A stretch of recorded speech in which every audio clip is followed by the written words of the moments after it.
hot structure line going to go. This is bad. We are on the top roof of the heat factory, and here are the heat model and something. So it's okay. Yes. Later I will introduce our R90 1 kilowatt and the pump. Let's see that.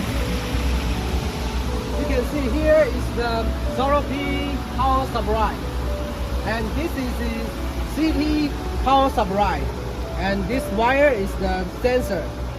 Okay, and you can see here is our solar PV panel, and we use 12 pieces solar PV panel and supply the power to our heat pump, and then our heat pump can use the heating, cooling, and hot water functions. About the power consumption, it is close to zero. If you have any interest in our heat pump and the solar PV panel, you can contact us. Thank you.